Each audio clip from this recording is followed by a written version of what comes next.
Hi friends, welcome to our channel. ఈరోజు మనం next topic collective bargaining గురించి తెలుసుకుందామండి. కలెక్టివ్ బార్గెనింగ్ అంటే తెలుగులో మీనింగ్ వచ్చి కలెక్టివ్ బార్గెనింగ్ అంటే ఎక్కువ మొత్తంలో బేరం ఆడటం అని అంటాము. సో ఇక్కడ మనకి కలెక్టివ్ బార్గెనింగ్ అంటే మీనింగ్ చూద్దాం.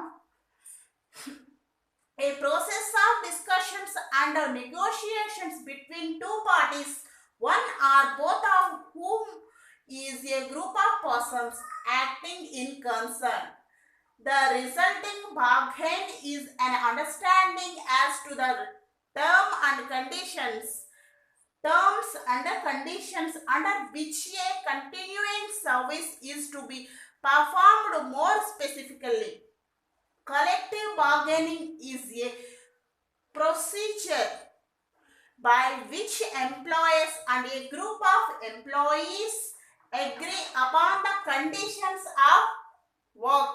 అంటే ఇక్కడ కలెక్టివ్ బార్గెనింగ్ అంటే ఇద్దరు వ్యక్తులు కానీ లేదంటే మనకి ఒక గ్రూప్ ఆఫ్ పర్సన్స్ ఎవరైతే ఎంప్లాయర్స్ అలాగే ఎంప్లాయీస్ ఎవరైతే ఉంటారో వాళ్ళు వర్క్ కండిషన్ అంటే ఒక టర్మ్స్ అండ్ కండిషన్స్ మీద వర్క్ని ఫాలో అవ్వటం అంట. వర్క్ని ఫాలో అవ్వటం ఏంటంటే వాళ్ళకున్న రూల్స్ అండ్ రెగ్యులేషన్స్ని అతిక్రమించకుండా అక్కడ సర్వీస్ చేస్తానని చెప్పి అక్కడ వర్క్ చేయటము మనకి కలెక్టివ్ బార్గెనింగ్ యొక్క మెయిన్ ఉద్దేశం. ఓకేనండి. కలెక్టివ్ బార్గెనింగ్లోకి వచ్చేసరికి ఎంప్లాయర్ అంటే ఉద్యోగి కానీ అలాగే గ్రూప్ ఆఫ్ ఎంప్లాయీస్ ఉద్యోగులు కానీ లేదంటే ఎంప్లాయర్ ఎవరైతే ఉన్నారో ఆ యజమాని కానివ్వండి agree upon the conditions of work. Agree upon the conditions of work అంటే అక్కడ ఉన్నటువంటి వర్క్ సిచ్యువేషన్స్ ఏవైతే ఉంటాయో వాళ్ళ యొక్క డైలీ వర్క్ ఎలా ఉంటుంది అక్కడ సిచ్యువేషన్స్ తగ్గట్టుగా అంటే షరతులు ఏమి పెట్టినా సరే దాన్ని అతిక్రమించకుండా మేము ఇక్కడ జాబ్ చేస్తామని అగ్రీ అవ్వటము మనకి ఇక్కడ కలెక్టివ్ బార్గెనింగ్ యొక్క ముఖ్య ఉద్దేశం అనమాట. అంటే ఫర్ ఎగ్జాంపుల్ కొన్ని కంపెనీలు బాండ్ రాయించుకుంటాయండి. బాండ్ రాయించుకుంటాం అంటే ఏంటంటే ఒక కంపెనీ పెద్ద పెద్ద సాఫ్ట్వేర్ కంపెనీస్ ఉంటాయి కదా, ఆ కంపెనీలు ఏం చేస్తాయంటే ఇన్ని సంవత్సరాలు మా దగ్గర పని చేయాలి అని చెప్పేసి మా టర్మ్స్ అండ్ కండిషన్స్ ఇవి అని చెప్పి అక్కడ ఒక బాండ్ రాయించుకుని అగ్రీ చేయించుకుంటుంది ఎంప్లాయీతో. వర్క్ ఎంత కష్టమైనా సరే నువ్వు చెయ్యాలి అని చెప్పి అక్కడ ఎంప్లాయీతో అంటే జాయిన్ అవ్వబోయే ఎంప్లాయీతో ముందే చెప్పి అతను కనుక ఒప్పుకుంటే ఆ టర్మ్స్ అండ్ కండిషన్స్కి అక్కడ అగ్రీ అయ్యి వర్క్ చేయటం అనమాట.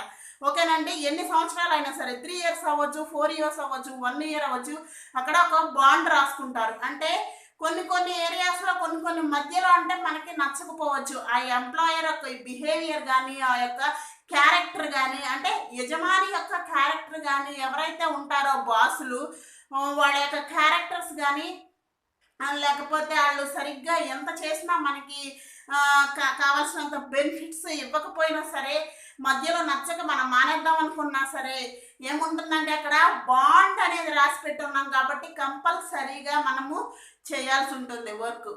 అదే ఇక్కడ దాని ఉద్దేశమే కలెక్టివ్ బార్గెనింగ్. దీంట్లో టైప్స్ ఉన్నాయండి, అవి చూద్దాము ఇప్పుడు.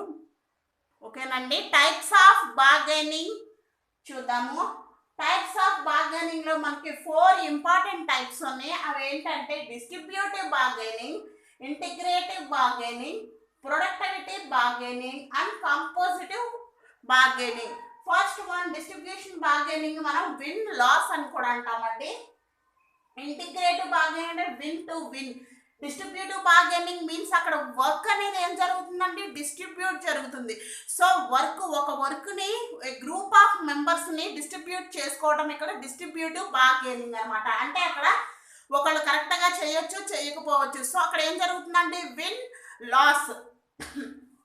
ఇంటిగ్రేటివ్ బార్గెనింగ్ అంటే అందరూ కలిసి ఏకీకృతంగా ఏం చేస్తారంటే అక్కడ వర్క్ అనేది అందరూ కలిసి 10 మంది చేసే పని 10 మంది కలిపి ఒకేసారి చేస్తారనమాట. సో అక్కడ ఏమవుతుంది, ఎవరు తక్కువ చేయటానికి లేదు, ఒకళ్ళు చేయొచ్చు ఒకళ్ళు చేయకపోవటం అనేది లేదు. సో ఏమవుతుంది అక్కడ విన్ అంటే win.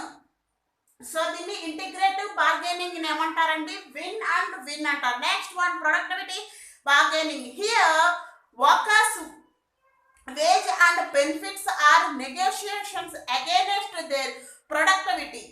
That means the more than productivity, the better wages and benefits they will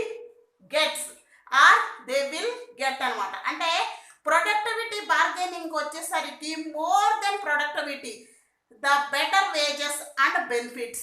అంటే ప్రొడక్టివిటీ బార్గెనింగ్, ఎక్కువ ప్రొడక్టివిటీ అనేది వచ్చినప్పుడు ఏమవుతుందంటే మనకి బెనిఫిట్స్ అలాగే వేజెస్ కూడా ఏమవుతాయి, బెనిఫిట్స్ అంటే వేజెస్ కూడా అలాగే మనకి అంటే పెరగటం జరుగుతుందండి. ఫ్యూచర్లో మనకి ఏమవుతుంది, ప్రొడక్టివిటీ బార్గెనింగ్లో ప్రొడక్షన్ అనేది జరిగినప్పుడు ఆటోమేటిక్గా వేజెస్ పెరుగుతాయి, అలాగే బెనిఫిట్స్ కూడా బాగుంటాయి అనమాట. Next one composite bargaining. Composite bargaining వచ్చేసరికి bargain usually for wages comparing with their work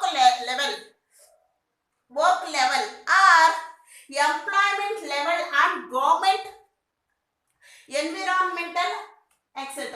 అంటే కంపోజిటివ్ బార్గెనింగ్ లోకి వచ్చేసరికి మనకి ఇక్కడ ఎంప్లాయ్మెంట్ లెవెల్ అనేది ఎలా ఉంటుందంటే వర్క్ ఎంప్లాయ్మెంట్ లెవెల్లో వర్క్ అనేది ఈక్వల్ లెవెల్లో పంచుకోవాలన్నమాట. అంటే employment level and environmental hazards etcetera అని అంటాం. ఇక్కడ wage components with their work levels. అంటే ఎంప్లాయ్మెంట్స్ 10 మంది ఉంటే 10 మంది ఏం చేస్తారండి, వాళ్ళ వర్క్ని డిస్ట్రిబ్యూట్ చేసుకోవడంతో పాటుగా ఏం చేస్తారు, అక్కడ వేజెస్ కూడా అలాగే. అంటే పక్కన వాళ్ళకి ఎంత వర్క్ ఇచ్చావో నాకు అంతే ఇచ్చావు కదా, సో పక్కన వాళ్ళకి 4000 ఇస్తే నాకు కూడా 4000. అక్కడ ఉన్నది ఏంటంటే వర్క్ లెవెల్ అలాగే వేజ్ లెవెల్ కూడా ఈక్వల్గా ఉండాలి.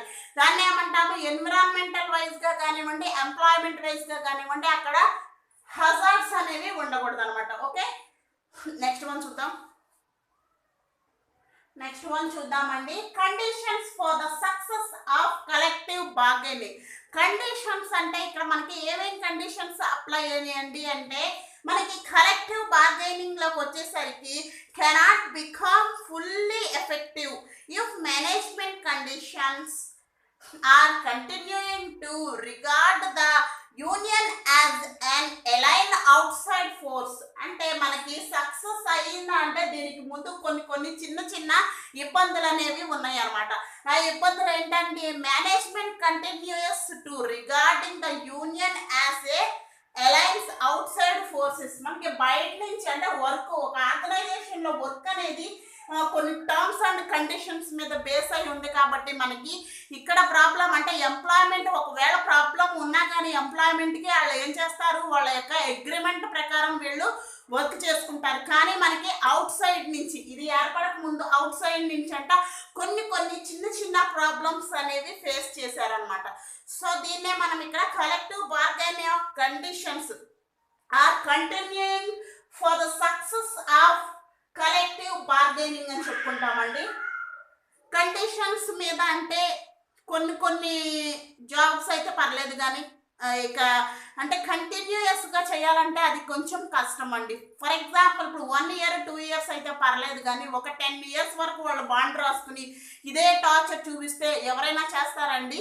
ఒకవేళ బాండ్ రాయించుకున్నా చెయ్యాలి అని చేస్తారు, కానీ వాళ్ళ ఒక ఇంట్రెస్ట్తో చెయ్యరనమాట. సో కంటిన్యూస్గా సక్సెస్ అనేది అక్కడ ఏమవుతుందండి, రావచ్చు లేదంటే రాకపోవచ్చు. వాళ్ళ ఇంట్రెస్ట్ మీద అంటే ఎంప్లాయర్స్, ఉద్యోగస్తుల యొక్క ఇంట్రెస్ట్ మీద ఆధారపడి ఉంటుంది అనమాట అది, అంతే కదా.